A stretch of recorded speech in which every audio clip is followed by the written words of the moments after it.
Hello and welcome to a new video on my channel. Today we are going through a deck I'm currently playing a lot in my locals, and I'm currently also playing in my set champs last week and probably also this week. It's um, Emerald Amethyst Discard. It's not like the aggro version everyone knows and everyone likes to play with the bounce and the cursed merfolks and so on. It's more like a discarding option with a lot of evasives. And I just wanted to show you like the deck and like one of the games I played in my local store. And basically what we have here is like a lot of Diablos. So we have the 1-drop Diablo in Amethyst, we have the 1-drop Diablo in Emerald. Of course we have the big, I think that's the big Diablo. So we have like the middle Diablo, 2 cost, which gets +2 challenge and has evasive. We of course play our Ursula, Madame Fox 2 times, Crab 3 times, and the Peter Pan Shadowfinder 2 times. So our other characters with evasive also gain rush, which is really good in this matchup. Really good in this deck, especially if you play Diablo. Like if you're able to play Peter Pan on turn 3 and you were not able to shift your Diablo, you can play Diablo on turn 4 and maybe like remove a 1-drop or something like this. And because of that, he's like already exerted, so you are able to draw a card like right in the next turn, so you don't really have to wait for it. Of course, we play Prince John. A lot of discard decks with Emerald Amethyst are not playing Prince John. I think Prince John is mandatory for every discard deck you're playing. So I would never cut him like to 2 or completely cut him. I would always play like 3 or 4 of Prince Johns, because I think it's the like in some matchups he's like saving the day, especially against all those red matchups you have, against those ruby matchups, red blue and ruby amethyst of course.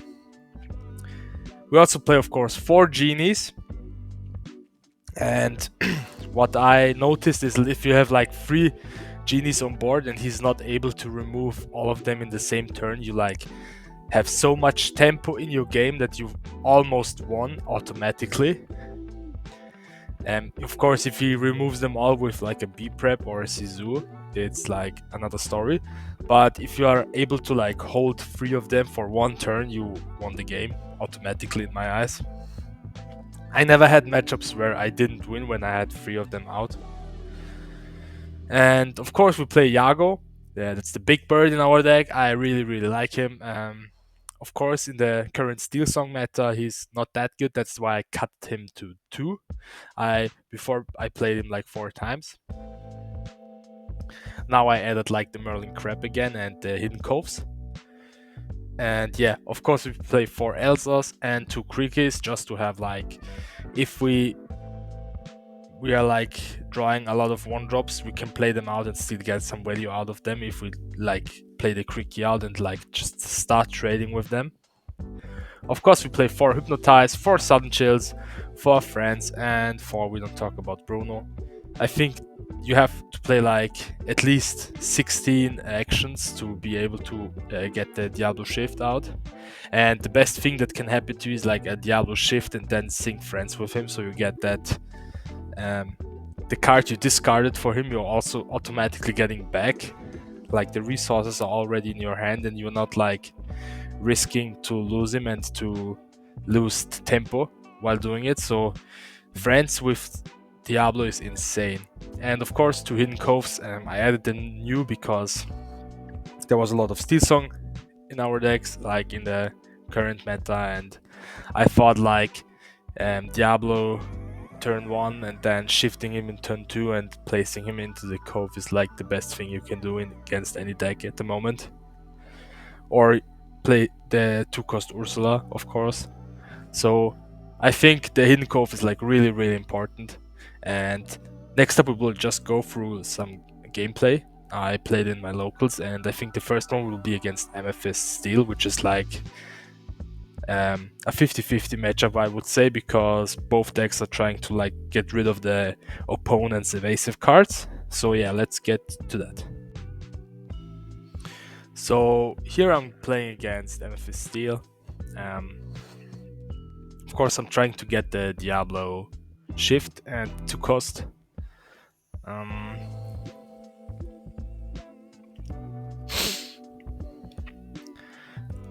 think like in the mulligan, it's like really important to have like a 1-drop or and a 2-drop.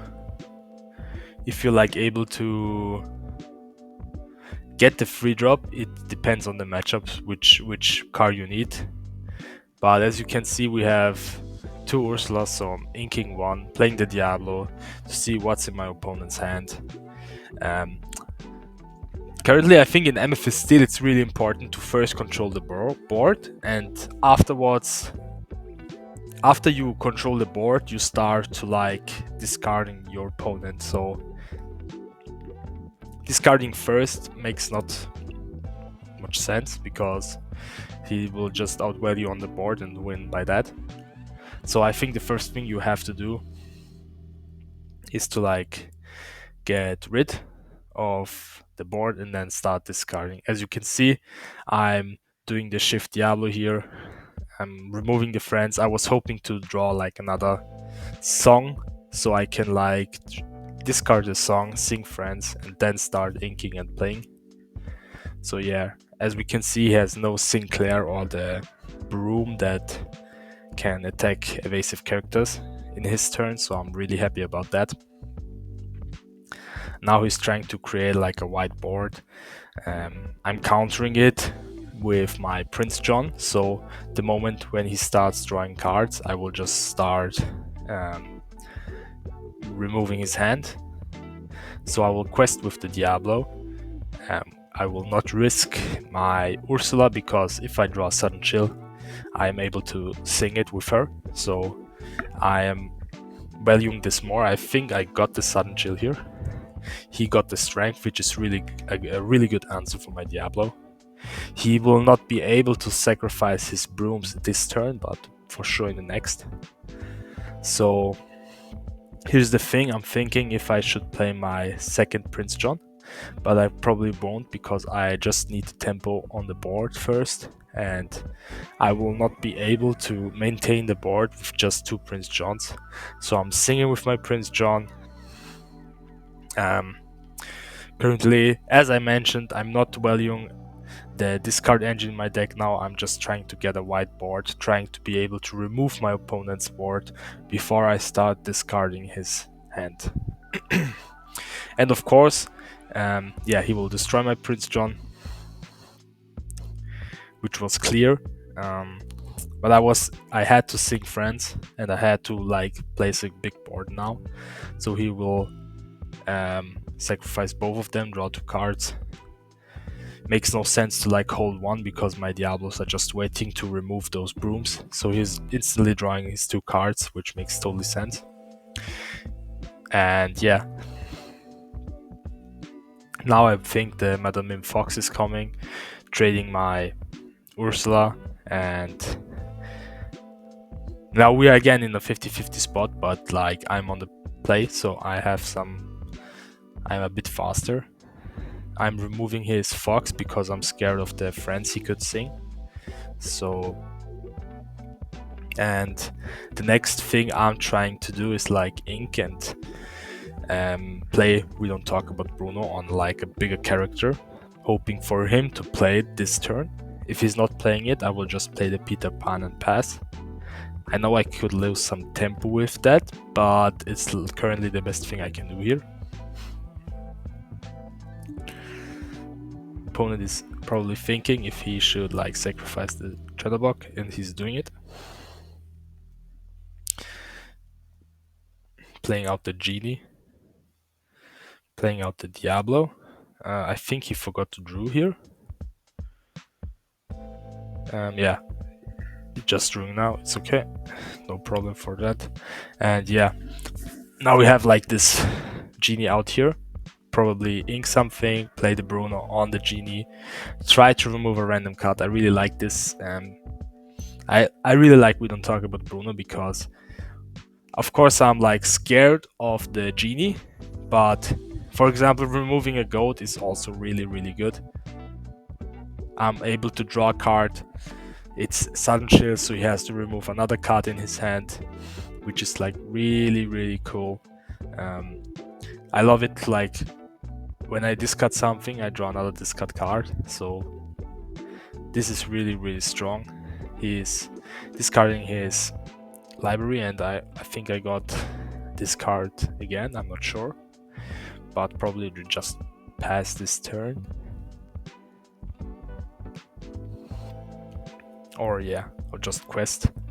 I'm hoping for no second fox in his hand, because I already like, yeah, was maybe big of a mistake here.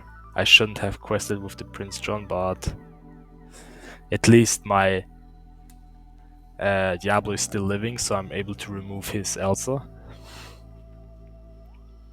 And I also think it's not that bad of a mistake, because he had to run into my Prince John. I was able to remove his Elsa, and we already got like the board control again. And I already played a lot of discard cards, discard stuff on my deck, so right now I don't really think I will get more discard than this. For 2 I will play Sudden Chill, remove the last card in his hand. It's always the best you can do, especially if you play against Steel. It can always be a dog. And that's why I played Sudden Chill first, to see like maybe he got a dog. If he would have gotten a dog, this would have like killed his tempo. But at this point it's like really good for me. He of course has his genie, and I have like the Shadow Finder, so if I am able to draw the Yago, or maybe I have him already in hand, I'm like able to shift the game. I also have like the Elsa, which is able to remove the genie here. So yeah, first Yago goes in, perfect. Then probably Shadow. We'll quest for free with my Cricky.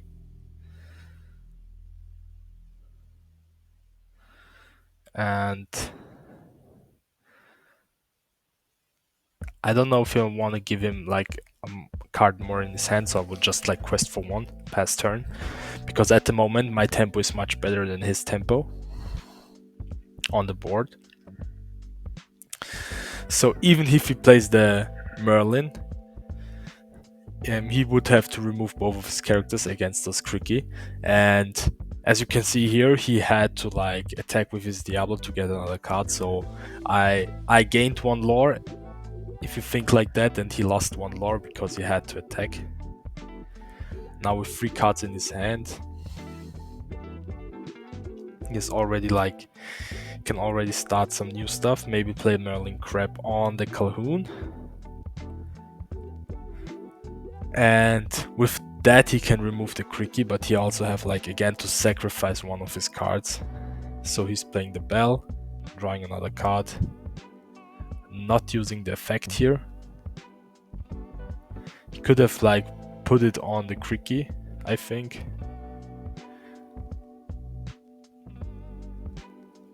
And yeah, not too bad, like he could have done it. I don't think it wouldn't have done a lot here. At this point, like I'm really ahead here. Like he has to play Fire the Cannons, remove my character with Calhoun, and now he's playing Dog, drawing 2 cards. I think that's really good for him at the moment, but still now he has to like draw the perfect answers for it. And Goat is like really good at this point, but I'm like already on 13 lore. I'm able to see what's the last card in his hand. I see it's a Strength. I will just go start questing here.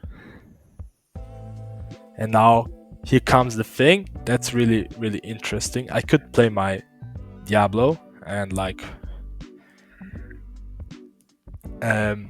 bait him into using his Strength against my Diablo. The thing here is I just want to quest right now. I just want to end the game as fast as I can. So I'm just playing him out. I know he will be removed, but I also know he has to, like, again, put some time into this. So here you can see he sinks, removes. Now he quests for one, plays Madam Mim, bounces his dock again, draws 2 cards. And now it's all about tempo.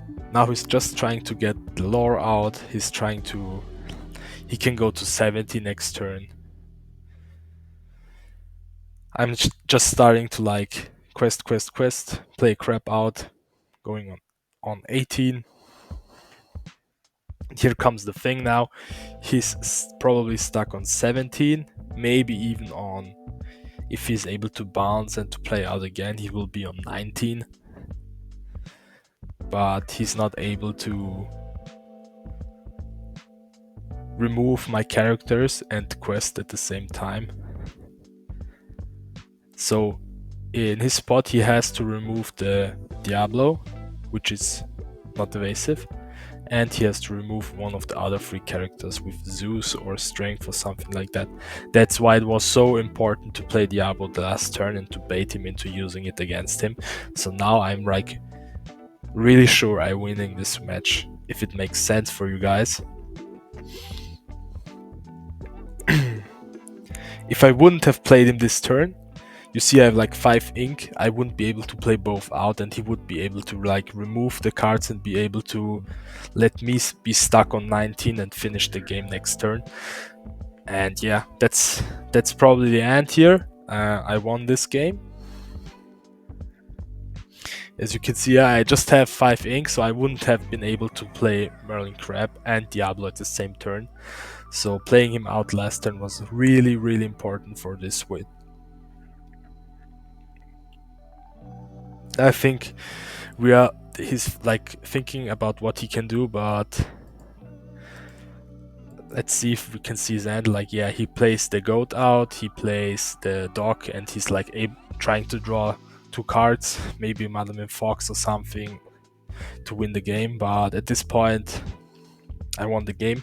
Maybe he could have bounced the goat instead of the dog, but I'm not sure if this would be the right choice. So next game he's going first, and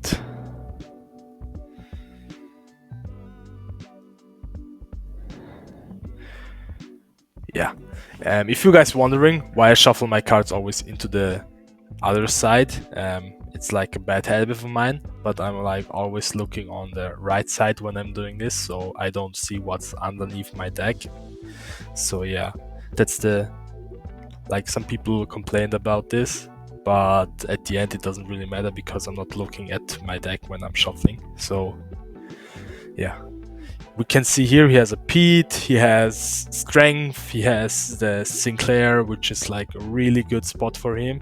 So I know right now I won't be able to play out my Diablo this easy.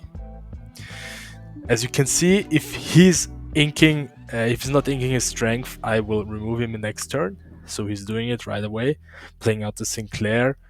At this stage I'm not able to play out my Diablo next turn, so I'll probably just play out my Ursula and play on curve. So turn 3 I will play my Peter Pan Shadowfinder and so on. I'm still trying to maybe see what he drew afterwards. I think vision is, like, the most important part of this game, so I'm just, like, playing it out. Also, if I'm, like, pretty sure I'm not discarding anything. But as you can see, I have the shift line, I'm not playing it just because the Sinclair is there. He's, of course, not questing with her, which is, like, really important. Now I'm just inking the 1-drop Diablo, playing probably out the Shadowfinder. And yeah, at this point we're just stalling on the board, trying to be able to remove the opponent's board. I of course have the Elsa, but he has it, like, 1 turn earlier. So I'm just trying to get a really, really wide board, so he's not even able to remove everything with an Elsa. So he gets the Genie, which is really good for him. The question here is he questing with the Pete or not? But he will probably just pass here. And I will just try out and play out the Iago. Or maybe even the Diablo to bait him out here. But yeah, the Iago is really, really good at this point. I have another Iago in my hand. I have Elsa in my hand, so I'm able to remove everything on his board at this point. The Iago is like really, really strong against those evasive matchups, especially if you play against Blurple, because they have no really answer for him. You could play Let It Go, of course, and you could play Hades, but I think they cost way too much to just remove this card. He will remove, of course, the Peter Pan Shadowfinder. The good thing here is my Iago is already on board, so he's able to remove anything next turn. And yeah, next turn I will probably just play out my Elsa, remove his Genie or his Elsa, and also remove his Sinclair. Here you can see I have like 2 Diablos in my hand and 1 Elsa. I will have to ink the Iago here to keep on inking. I could just also be very greedy and just play out another Iago. But at this point I won the evasive board, so my Iago is running into his Genie. The Elsa is removing the Sinclair because she can't quest anyway, and now I'm thinking if I should quest with my both characters out here. And yeah, I think it's not wrong to quest here, but I'm not giving him any good trades. Especially if you have Iago on board and Elsa, it's like really hard for him to remove everything. So I will just keep my Diablo and my Ursula out, just so I can sink Silent Chill or something what I get from the top. Yeah, he's playing the Smee and the Lawrence, making more pressure on the board, questing with the Pete, and I think that's probably it. I'm now like in a really good position, especially if you see the 2 Diablos I had in my hand. So we'll just like ink the small Diablo, play out the 2 Diablos here, and my Iago will remove his Pete here.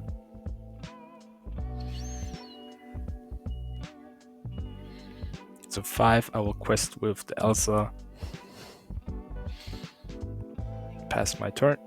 He could, of course, play the Bell here. That would be like the perfect play for him. Attack my Iago, remove him, and put 2 damage onto one of my Diablos, but it's not in his hand right now. And even with that, I don't think it would have been much of a big deal here. At this point, he's like just trying to quest out and finish the game. And the first thing I will try to do here, of course, is to remove characters that do a lot of lore. So this Smee is like a big thing here. I got the Merlin crab from the top, which is really good, so I'm able to remove the Lawrence. I'm here remove the Smee, and yeah. Now I think both of my Diablos will just run into the library. I will draw 2 cards again, and I will be able to remove the library next turn. I'm just like thinking if I should go quest, but it doesn't make any sense for me. Let's do 4 damage here, and we'll pass my turn. The Ursula is not really doing anything here. She could go for the quest. Should probably do that. If he removes my Ursula with his Madame Mim, I will be able to trade with my Crab and be able to remove the library with 1 character.